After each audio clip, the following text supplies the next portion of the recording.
The Honorable Professor Kindiki Kithure, Deputy President of the Republic of Kenya, Excellency Governors here present, led by my Vice Chair and the host, Governor Gladys Wanga, Deputy Governors, Cabinet Secretaries and Principal Secretaries, recognize the presence of CS4 National Treasury, Honorable Members of the Senate and the National Assembly, Judiciary representatives, leaders of Homa Bay County and the Greater Nyanza region, ambassadors and high commissioners, principal secretaries, speakers and members of the county assemblies, all national and county government representatives, private sector and civil society representatives, development partners, international delegates, ladies and gentlemen. Your Excellency, we're glad to have you. We don't take it for granted that you found time out of your busy schedule to come and close this conference for us. As we draw the curtains on yet another historic Devolution conference, I am filled with deep sense of pride and hope over the last 3 days and before that for the other pre-Devolution conference activities.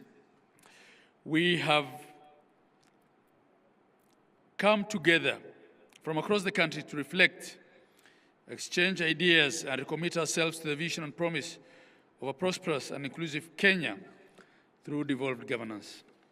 I extend our deepest gratitude to His Excellency the President of the Republic of Kenya, Dr. William Samoei Ruto, and also to His Excellency the Deputy President of the Republic of Kenya, Professor Kindiki Kithure, and the former Prime Minister and my party leader, the Right Honorable Raila Odinga, and all national and county leaders who have graced us with their presence and actively participated in our discussions.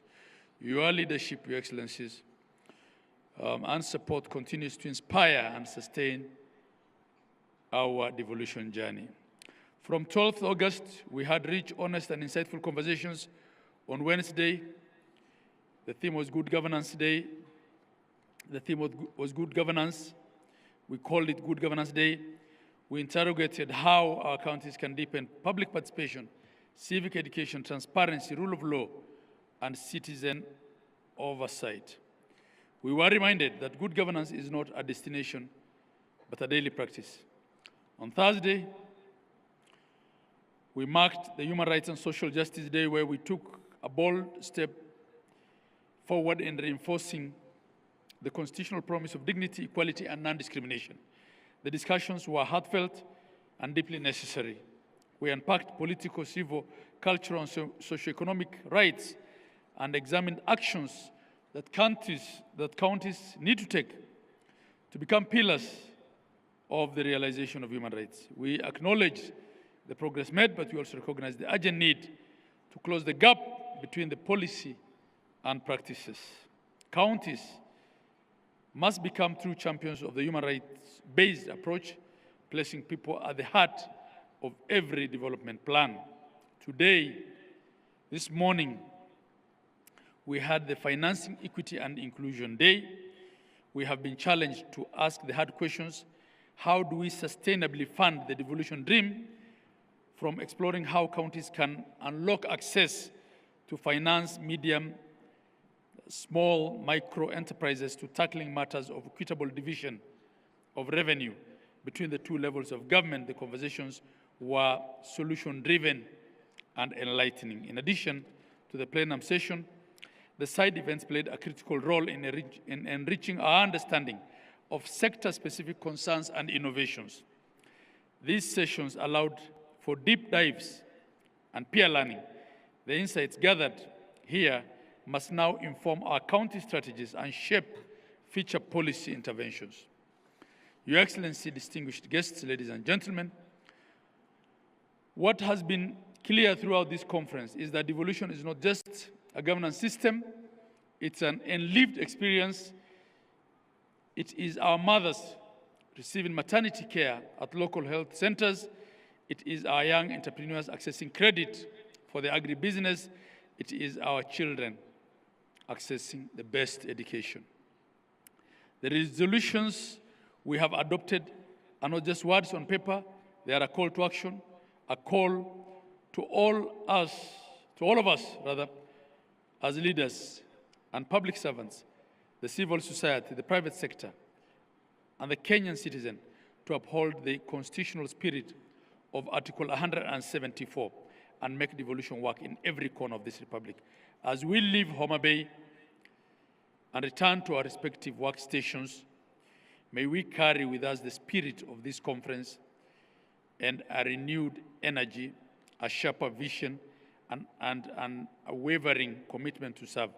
Let us be bold in our leadership and consistent in our service.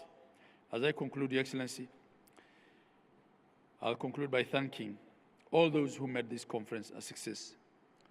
The county government of Homa Bay, under the leadership of Her Excellency Gladys Wanga. My sister, you have exceeded our expectations. We thank you. We also want to thank the steering committee under the able leadership of my Vice Chair, Dr. Mutahi Kahiga, the planning committee, which was chaired by our CEO. We want to thank all the platinum sponsors. We want to thank all the resource persons, service providers, partners, delegates, civil society organizations, the media, and above all the citizens of Kenya who were participating delegates at this conference. Your engagement and commitments to continue to breathe life into the devolution dream. Your Excellency, just on two issues that were raised by the speaker before me, our brother, the CS Badi. CS Badi, want to thank you for all the efforts you're making in reducing the time that we take to access funds. There definitely has been an improvement since you came into that role. We don't take it for granted, we appreciate it. On pensions debt, I'll have discussions with you on how to deal with the historical pensions debt. Part of it is clearly not what counties can pay out of their current equitable share. Mistakes were made, and we just have to have bailout in certain instances if we have to make that good. It also raises questions of the oversight then.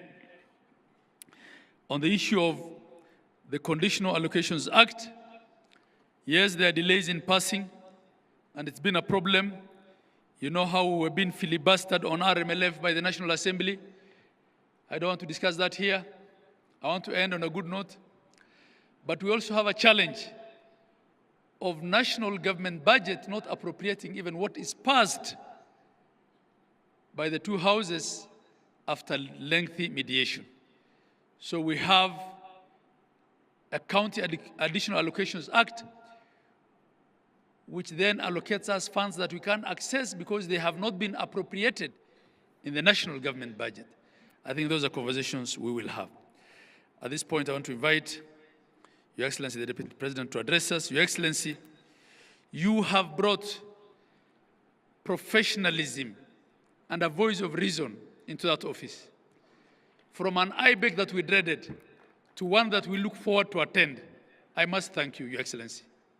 Asante sana. No wonder you are a professor. Karibu ndugu yangu. Thank you very much, Your Excellency.